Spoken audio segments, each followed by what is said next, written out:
바울은 세 차례 전도 여행을 떠났습니다.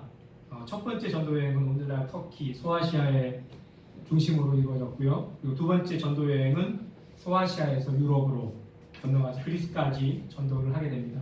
또 세 번째는 두 번째 전도 지역의 재방문이라서 이 두 번째 갔던 코스와 비슷하게 가게 됩니다. 바울이 유럽으로 건너가서 개척한 첫 번째 교회는 어디일까요? 성경에는 빌립보 교회라고 얘기합니다. 두 번째 교회는요, 바로 데살로니가 교회입니다. 바울이 데살로니가 지역에서 전도 사역을 할 때 유대인들이 바울의 사역을 방해하기 위해서 난동을 부립니다. 베레아까지 피신을 하지만 유대인들이 그곳까지 쫓아옵니다. 할 수 없어서 바울이 배를 타고 그리스까지 피신을 하게 됩니다. 바울은 데살로니가 교인들이 박해 중에 어떻게 되었는지 걱정이 되어서 디모데를 보내서 상황을 알아보도록 합니다. 그런데 오늘 데살로니가 교인들이 박해 중에서도 신앙생활을 잘 하고 있다라고 하는 것들을 보내게 됩니다. 그리고 그 소식을 전해 들은 이 바울이 데살로니가 교인들을 칭찬하고 격려하기 위해서 편지를 쓰는데 그 편지가 바로 오늘 데살로니가 전서입니다. 데살로니가 전서는 1장 8절의 본문을 보면 바울은 데살로니가 교회를 향해서 너희 믿음의 소문이 각처에 퍼졌으므로 우리는 아무 말도 할 것이 없노라 라고 합니다. 데살로니가 교회는 바울이 할 말이 없을 정도로 모범적이었다라고 오늘 성경은 말을 합니다. 데살로니가 전서는 5장으로 되어 있는데 바울에는 이 1장 전체를 칭찬으로 채우고 있는 것을 보면 이 데살로니가 교인들이 그 데살로니가 교인들의 그러한 모습을 통해서 바울이 얼마나 기뻐하고 있는지를 우리가 짐작할 수가 있습니다. 그러면 오늘 모든 믿는 자의 본이 됐다라고 하는 이 데살로니가 교회는 어떤 교회였는지를 다시 한번 우리가 살펴보면서 교훈을 얻도록 하기를 원합니다. 데살로니가 교회는 오늘 믿음과 또한 소망과 사랑의 모범을 보여주는 그러한 교회였습니다.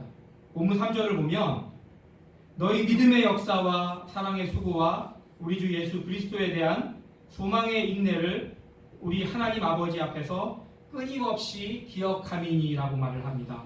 데살로니가 교인들은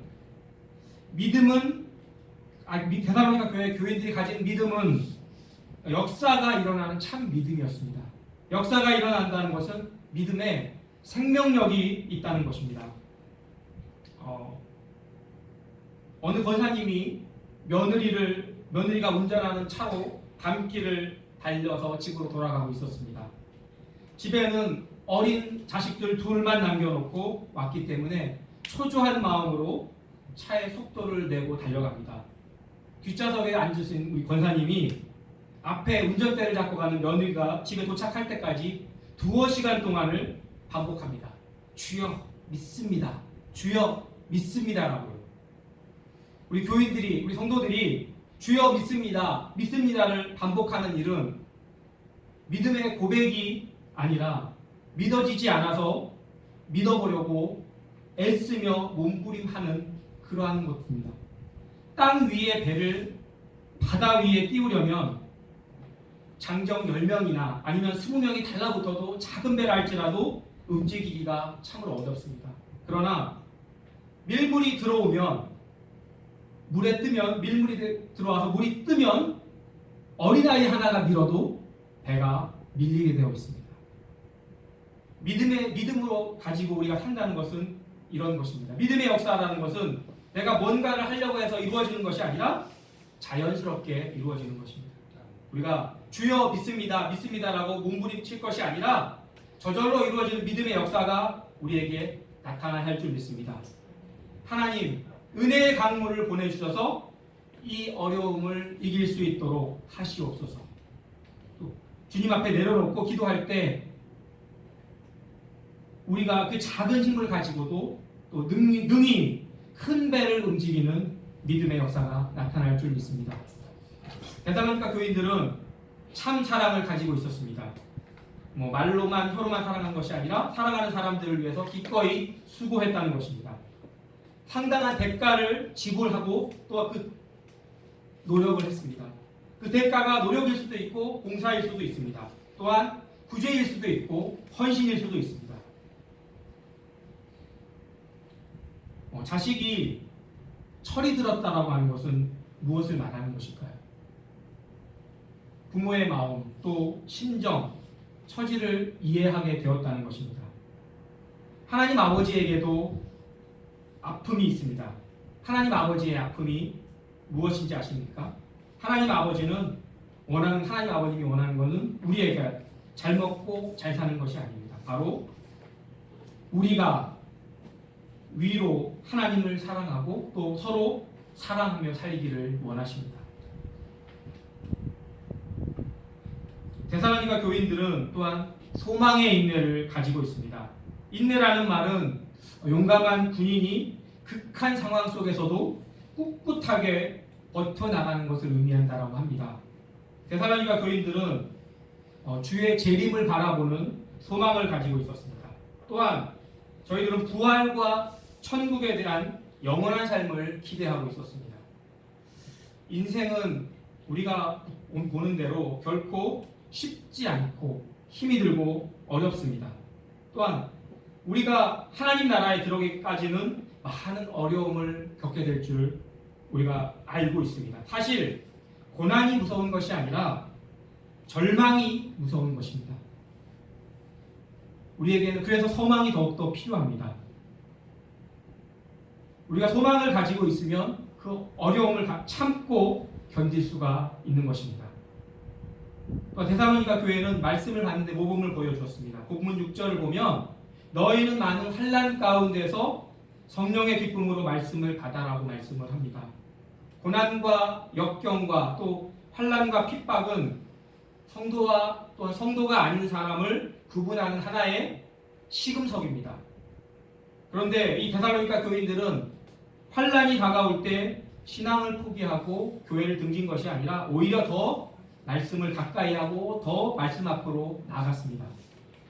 그들은 바울이 설교할 때 그의 설교를 건성으로 듣지 않고 또 복음을 그냥 단순한 정보로만 받아들인 것이 아니라 그것을 붙잡고 또 그들의 말씀으로 기쁨으로 받았음을 이야기하고 있습니다.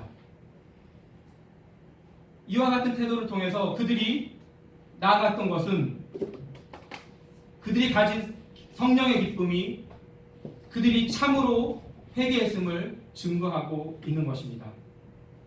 그들은 성령의 조명과 역사하심 속에서 바울이 전한 복음을 늘 밝히 깨달아 알 수가 있었습니다. 오늘 바울은 2장 13절에서도 너희가 우리에게 들은 바 하나님의 말씀을 받을 때에 사람의 말로 받지 아니하고 하나님의 말씀으로 받으니 진실로 그러하도다. 이 말씀이 또한 너희 믿는 자 가운데 역사하느니라고 칭찬을 하고 있습니다. 또 세 번째로 보면 데살로니가 교회는 바울과 주를 본받는 데 모범을 보여준 교회입니다. 본문 6절과 또 7절까지 보면 우리와 주를 본받는 자가 되었으니 그러므로 너희가 마게도냐와 아가야에 있는 모든 믿는 자의 본이 되었느니라라고 말씀을 하고 있습니다. 바울은 그리스도를 본받기 위해 자신의 가진 것 모든 것을 다해 심력을 다한 사람이었고 그랬기 때문에 성도들이 당당하게 성도들 앞에서 나를 본받으라라고 말씀을 할 수가 있었습니다. 그런데 데살로니가 교인들이 바울의 가르침을 잘 알아듣고 또 바울과 또 주를 믿는 것에 본받는 자가 되었으니 바울의 마음이 어떠한 마음이 들었을까요? 아마 참으로 바울이 감격하며 기뻐했을 것입니다. 바울은 이 데살로니가 교회의 개척자의 개척교회입니다. 바울은 그 교회에 대해서 부모의 심정을 가지고 그가 나아갔습니다. 우리도 잘 알다시피 부모는 자식이 잘 되면 내가 잘 된 것보다 더 기뻐하는 모습이 그 마음 가운데 있습니다. 바울은 이 데살로니가 교인들이 자신을 본받고 주를 본받는 일로 인해서 보람된 또 기쁨을 맛보았을 것입니다. 이것을 생각할 때 전 하나의 단편 소설을 떠올리게 되는데요. 여러분이 아마 고등학교 때나 그럴 때 아마 읽어보셨을 큰 바위 얼굴이라고 하는 그 소설을 잠깐 떠올리게 되는데요. 아마 여러분 잘 되실 텐데 내용은 이렇습니다. 어느 마을에 어느 마을 앞 절벽 앞에 위에 인자하고 현명한 형상을 한 바위가 있는데 오래전부터 큰 바위 얼굴이라고 불렸고 또 마을 사람들은 언젠가 그 큰 바위 얼굴의 사람이 나타날 것이라는 전설을 기대하면서 살았습니다.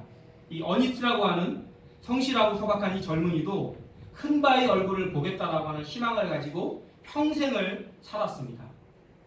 마을 사람들은 이 마을 출신의 저명한 인사가 나올 때마다 큰 바위 얼굴이 나타났다라고 환호했습니다. 이 어니스트는 살아있는 동안에 4명의 인물을 만납니다. 돈을 모았으나 인색하고 탐욕스러운 상인이라, 또 정력과 의지는 있으나 온화함이 결여된 장군, 또 말은 잘하나 따뜻한 사랑이 모자란 정치가, 그리고 모든 것을 아름답게 또 노래하는 재능은 있어도 말과 생활이 잃지 않는 도시의 시인이었습니다. 어니스트는 이들을 바라보며 큰 바의 얼굴과 달라서 늘 실망을 하게 됩니다. 그러나 어니스트는 희망을 잃지 않고 성실하게 살아갑니다. 그런 그가 백발이 성성한 노인이 된 어느 날 마을 사람들이 그가 바로 큰 바의 얼굴이라는 것을 깨닫게 되었다라고 하는 것입니다. 이 소설이 주는 교훈은 어느 대상을 바라보고 닮기를 소망하면 언젠가는 그와 비슷하게 닮아간다는 것입니다. 우리가 주님을 본받아 사는 방법은 무엇일까요? 우리가 어떻게 할까 고민이 될 때마다, 또 우리가 주님을 생각할 때마다 어떻게 하셨을지를 우리가 생각해 보면 될 일입니다. 그러면 주님께서 기뻐하시는 최상의 결정들을 우리가 할 수가 있고, 또 복음에 합당한 삶을 살 수가 있고, 또 주님을 나타낼 수가 있는 것입니다. 네 번째로는 데살로니가 교회는 주의 말씀을 전하는 데 본을 보여줍니다. 본문 8절에도 주의 말씀이 너희에게로부터 마게도냐와 아가야에게로만 들릴 뿐 아니라 하나님을 향하는 너희 믿음의 소문이 각처에 퍼졌으므로 우리는 아무 말도 할 것이 없노라라고 말을 합니다. 바울이 데살로니가 전서를 쓸 때에 데살로니가 교인들이 복음을 접하는 기간은 아무리 길어봐야 6개월이 넘지가 않습니다. 기간으로 보면 그들은 영적으로는 어린아이에 불과했습니다. 그런데 연약하기만 한 그들이 주의 말씀을 마게도냐와 아가야와 그리고 그 각처에 퍼뜨렸던 것입니다. 이것은 믿을 수 없을 만큼 놀라운 일입니다. 그렇다고 그들이 전도에 대해서 지금과 같은 집중적인 훈련을 받았느냐? 그런 것도 아닐 것입니다. 그들이 요즘과 같은 탁월한 선교 프로그램이나 무언가 강력한 조직이 있어서 그런 것은 절대 아니기 때문입니다. 한 가지 배경을 생각해 본다면 데살로니가 교회는 항구 도시입니다. 그곳은 교통과 무역의 중심지인데요. 데살로니가는 이 마게도냐의 수도이며 가장 큰 도시로 인구는 약 20만 가량이 됩니다. 바울은 이 소문이 각처에 퍼졌다라고 말을 하고 있습니다. 데살로니가 교인들의 이 복음 전파는 강하게 울리지는 않았지만 그들의 행위는 많은 사람들에게 은근히 메아리쳐 나갔다는 것입니다. 상인들이 그들의 상품과 함께 복음의 보물을 짊어지고 다녔습니다. 복음은 자연스럽게 어떠한 직장에서, 시장에서, 백전에서 이렇게 메아리쳐서 퍼져 나갔습니다. 최고의 전도는 삶을 통해서 전하는 것입니다. 우리의 삶을 통해서 복음이 메아리처럼 퍼져나가는 이 역사가 일어나기를 주의 이름으로 축원합니다. 아멘. 다섯 번째로는요, 우리가 데살로니가 교회는 우상을 버리고 하나님을 섬기는 데 본을 보여주고 있습니다. 본문 9절에 너희가 어떻게 우상을 버리고 하나님께 돌아와서 살아계시고 참되신 하나님을 섬기는지와라고 말씀을 합니다. 여기에서 중요한 것은 버리고라는 단어와 또한 돌아와서라는 단어와 또 섬기는지라고 하는 그 세 단어입니다.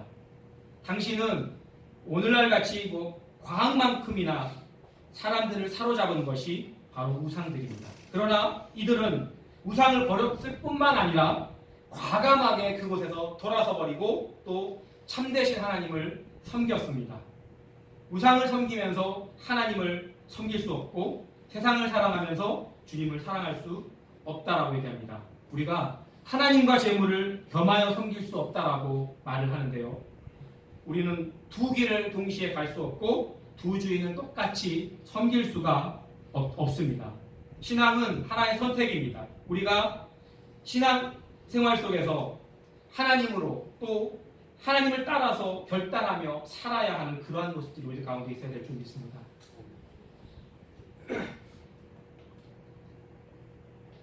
여섯 번째로는 데살로니가 교회는 그리스도를 기다리는 모범을 보여주었습니다. 본문 10절에 보면 또 죽은 자들 가운데서 다시 살리신 그의 아들이 하늘로부터 강림하실 것을 너희가 어떻게 기다리는지를 말하니 이는 장래의 노하심에서 우리를 건지시는 예수시니라 라고 말씀합니다. 데살로니가 교인들은 하나님을 믿고 의지하는 가운데 기쁨과 즐거움으로 신앙생활을 했고 부활하신 예수 그리스도의 재림과 또 마지막 심판 또 성도의 영광스러운 구원을 기다리면서 그들의 믿음을 지켜나가고 있습니다. 오늘날 우리가 무엇을 우리가 바라보며 살아가고 있습니까? 우리가 오래 참고 기다릴 수 있는 그러한 근거는 어디에 있습니까?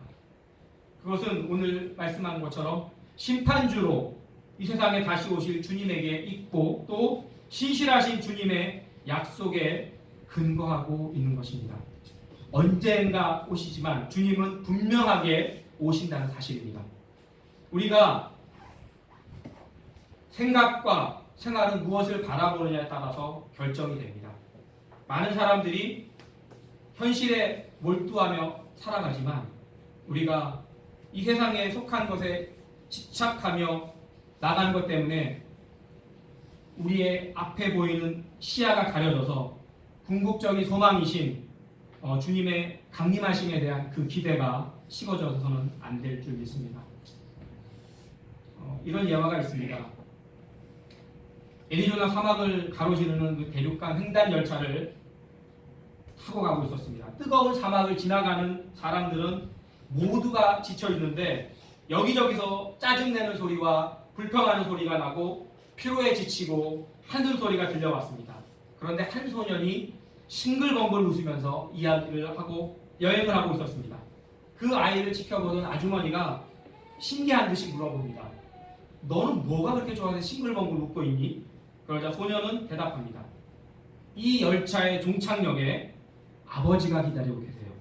아버지가 선물을 많이 사가지고 기다리겠다고 약속하셨거든요. 우리의 인생도 마찬가지입니다. 힘들고 괴롭지만 인생의 종착역에 이르면 각 사람에게 수고한 대로 상을 주시는 주님이 기다리고 계십니다. 그 주님을 바라볼 때 우리가 온갖 어려움을 극복해 나갈 수가 있는 것입니다. 데살로니가 교회는 여러 가지 면에서 많은 모범들을 우리에게 보여주었습니다. 바울이 개척을 하며 그곳에서 감격했고 또 하나님께 감사의 기도를 올리는 그러한 교회였습니다. 데살로니가 교인들처럼 우리가 본이 되고 또 칭찬을 들을 수 있는 그러한 신앙생활을 함께 우리가 영위하기를 원합니다. 데살로니가 교회가 통해서 우리가 더 하나님 앞에서 결단하고 또 믿음의 진보를 위해 애쓰는 또 저와 여러분 되어지기를 주님의 이름으로 부탁을 드립니다. 잠깐 기도하겠습니다. 은혜와 비전교회가 개척한 지 11년이 되고